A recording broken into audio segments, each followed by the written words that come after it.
جو ملکوں میں بھی جو جس کا کام ہے اس کو لوگ مجھ سے آ کے پوچھتے ہیں پاکستان کے حالات, میں کہتا ہوں نہ میں نے خراب کیے نہ میں ٹھیک کر سکتا ہوں, میں امیدیں دلا سکتا ہوں کہ حالات اچھے ہو جائیں گے انشاءاللہ.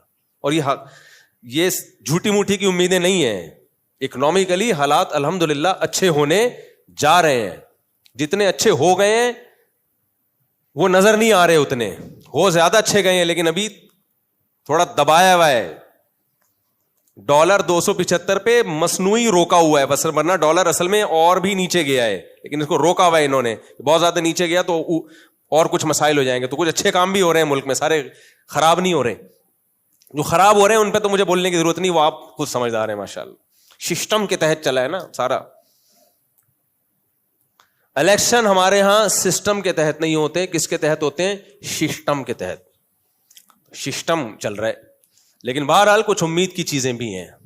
تو اچھا, مصیبت یہ ہے کہ ہمارے ہاں نیگیٹیوٹی اتنی زیادہ ہے, کسی کو کوئی اچھی خبر بھی دو تو اس نے غم ہی کی خبر لینی ہے.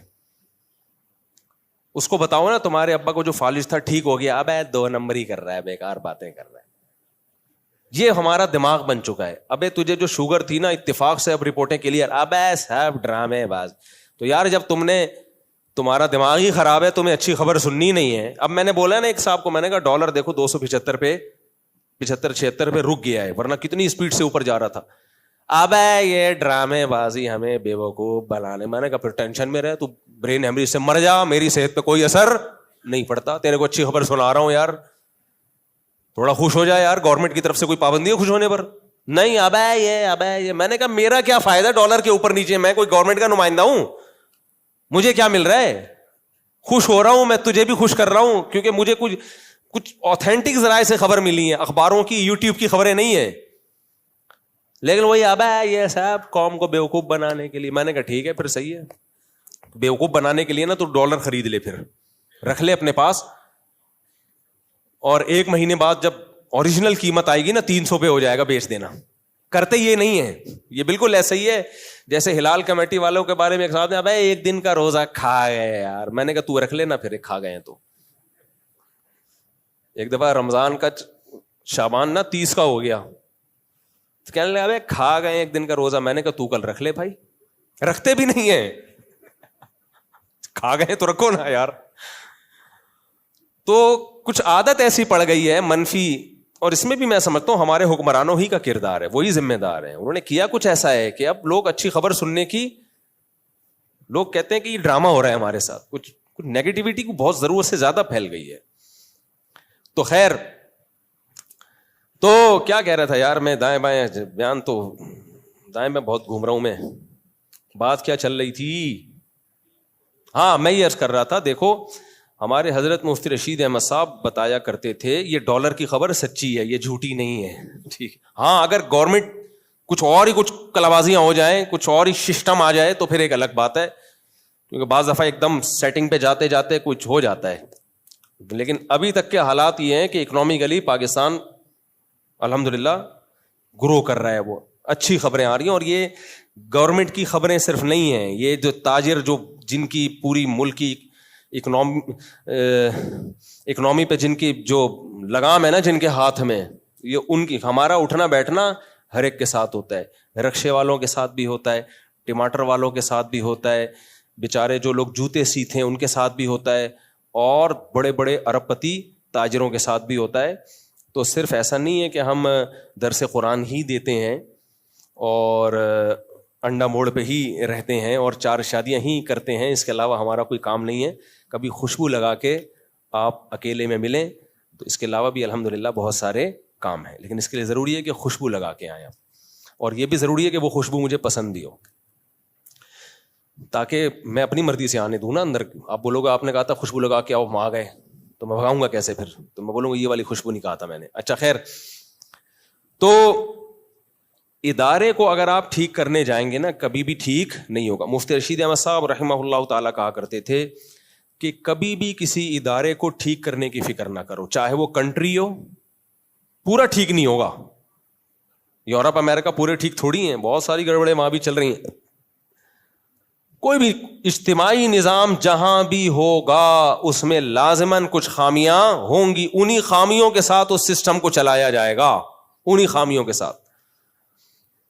ہاں خامیاں زیادہ ہو جائیں اور خیر کم ہو جائے، یا وہ اپنے مقصد سے ہی ہٹ جائیں، پھر اس کو چھوڑ دو، پھر وہاں رہنا ہی جائز نہیں ہے. اب تبلیغی جماعت کا مقصد ہے دین کو دنیا میں پھیلانا. اب کچھ لوگ کہتے ہیں تبلیغ میں یہ فلانا ایسا ہو رہا ہے، یہ ڈمکانا ایسا ہو رہا ہے. بھائی ہو بھی رہا ہے، اجتماعی نظام ہے، کچھ خامیاں بھی ہو سکتی ہیں، لیکن جو ویژن ہے، جو مقصد ہے، اس کو تو فوکس کیا ہوا ہے نا، دین ہی پھیلا رہے ہیں نا، کوئی عیسائیت کی تبلیغ تو نہیں کر رہے. لیکن اگر کوئی ادارہ مقصد سے ہی ہٹ جائے، وہ دین کے علاوہ کچھ اور کسی کا ایجنٹ بن جائیں، کچھ اور ہی شروع کر دیں، بھائی پھر فوراً چھوڑ دو اس کو. تو میں عرض کر رہا تھا ہر جگہ ایسا ہوتا ہے، ہر جگہ اداروں میں. محتمم کو نظر آئے گا 4 آدمی بیٹھے ہوئے، اس کو پتا ہے کس کی غیبت چل رہی ہے، محتمم کی. ناظم کی غیبت چل رہی ہے، یہ ایسے، یہ یوں، یہ فلانا، یہ ڈمکانا. اچھا ہم لوگ حکمرانوں کی اس وقت تک تعریف کرتے ہیں جب تک وہ حاکم بنتے نہیں ہیں. جیسے ہی بن جاتے ہیں اسی دن سے برائیاں شروع. لاتے بھی ہم خود ہیں، کام بھی نہیں کرنے دیتے پھر ہم. تو اس میں کچھ برائیاں صحیح ہوتی ہیں، لیکن بہت ساری برائیاں غلط بھی ہوتی ہیں. جو غلط انفارمیشن کی بیس پہ ہم کر رہے ہوتے ہیں وہ ٹھیک نہیں ہوتی. ہماری عادت ہے جب کسی سے دشمنی کرنی ہے تو اس کی ہر اچھی چیز کو بھی برا کرنا ہے، جب کسی سے دوستی کرنی ہے تو ہر بری چیز پہ بھی پردے ڈالنے ہیں. بھائی یہ نہ بناؤ. بار بار میں کہتا ہوں کسی سیاسی تنظیم سے جڑو، یہ آپ کا سیاسی حق ہے، لیکن اپنے سیاسی لیڈر کو امام مہدی مت بناؤ، پیغمبر کا درجہ مت دو. اس سے ڈپریشن نہیں ہوگی کبھی. ورنہ پتہ ہے کیا ہوگا، آپ نے اس کو باپ بنا لیا نا، اگر کوئی اس کے خلاف بولے گا آپ ڈپریشن میں جاؤ گے، پاگل جاؤ گے، کانپو گے. حالانکہ عین ممکن ہے وہ صحیح بول رہا ہو، عین ممکن ہے وہ صحیح بول رہا ہو. اور جو مخالف کی تعریف کرے گا آپ ڈپریشن میں جاؤ گے، حالانکہ عین ممکن ہے آپ کا مخالف غلط ہو لیکن یہ والی بات اس میں واقعی اچھی ہو. تو اتنا ایکسٹریم پہ جاتے کیوں ہے یار؟ ہم پاگل ہیں؟ ہم نے دماغ اپنا فضول کھپانا ہے کیا؟ مر کے ختم ہو جانا ہے. تھوڑے دن کی اللہ نے زندگی دی ہے، ہمیں ڈپریشن میں ہم اس کو کھپا کے ختم کر دیں. میں نے ایک بیان کیا کہ اللہ کو ٹینشن پسند نہیں ہے. اس پہ کسی نے نیچے کمنٹس کیے کہ یعقوب علیہ السلام کیوں اتنی ٹینشنوں میں تھے. پھر دیکھو اللہ کو ٹینشن پسند نہیں ہے وہ جو آپ کی بنائی ہوئی ہے. اللہ کہتا ہے میں نے جو ٹینشن دینی ہے نا وہ اس کو برداشت کرو، اس پہ ثواب ملے گا. اپنی مرضی کی ٹینشنیں پالو گے اس پہ ثواب نہیں ملے گا، الٹا گناہ ملے گا اس پہ. دیکھو ایک بیماری آتی ہے اللہ کی طرف سے، یہ کس کی طرف سے ہے؟ اللہ کی طرف سے. اس میں آپ کے گناہ معاف ہوتے ہیں، آپ کے درجات بلند ہوتے ہیں. ایک بیماری ہوتی ہے آپ نے خود اپنے آپ کو چھورا مارا، زخمی کر دیا، زہر پی لیا آپ نے خودکشی کی نیت سے. یہ ٹینشن کس کی طرف سے ہے؟ یا آپ اس پہ تھوڑی ثواب ملتا ہے. تو یہ جو سیاسی لیڈروں کی ٹینشن ہم پالتے ہیں یہ اللہ کی طرف سے نہیں ہے. اللہ نے کب کہا کہ میں نے تو ان کو امام مہدی بنا کے بھیجا ہے اور یہ کوئی غلطی نہیں کر سکتے؟ تو آپ کی عقیدت ہے بھائی، آپ کی محبت ہے، اللہ نے نہیں کہا. اللہ نے ہمیں پیغمبر سے محبت کا کہا ہے. پیغمبر کے خلاف کوئی بولے ڈپریشن میں جائیں سمجھ میں آتا ہے. آپ کے ماں باپ کے خلاف کوئی بولے ڈپریشن میں جائیں، بالکل جانا چاہیے کیونکہ ان سے محبت کا اللہ نے ہمیں حکم دیا ہے. آپ کہہ سکتے ہو ہمارے سیاسی لیڈر فلاں اتنا نیک ہے، فلاں اتنا برا ہے، تو ان سے بھی تو بھائی یہ نیک آپ کو کیسے پتا چلا؟ آپ نے کیا زندگی ساتھ گزاری ہے؟ آپ نے نیوز دیکھ کے اندازہ لگایا تو اندازہ ہے، ٹھیک ہے. تو اندازوں پر اتنی بڑی عقیدت کی بنیادیں اور اتنی بڑی نفرتوں کی بنیادیں قائم نہیں کی جاتی. اندازوں کو اندازہ ہی رہنے دیا جاتا ہے. دیکھو امام ابو حنیفہ نے اجتہاد کیا نا، اجتہاد کر کے مسائل نکالے. بعض مسئلوں میں امام شافعی نے ان سے اختلاف کیا، حالانکہ ہمیں پتا ہوتا ہے اس میں امام ابو حنیفہ کی دلیل بہت مضبوط ہے. ہمیں اشکال ہوتا ہے کہ امام شافعی نے اس پہ اختلاف کیسے کر لیا. لیکن فقہ میں ایک اصول بتایا جاتا ہے کہ قطع نظر اس سے کہ اس کی دلیل مضبوط تھی یا نہیں تھی، جب امام شافعی نے اختلاف کر لیا تو اب وہ مسئلہ مجتہد فی ہے، مختلف فی ہے. اب اس میں ایک رائے میں یقینی فیصلہ درست نہیں ہے.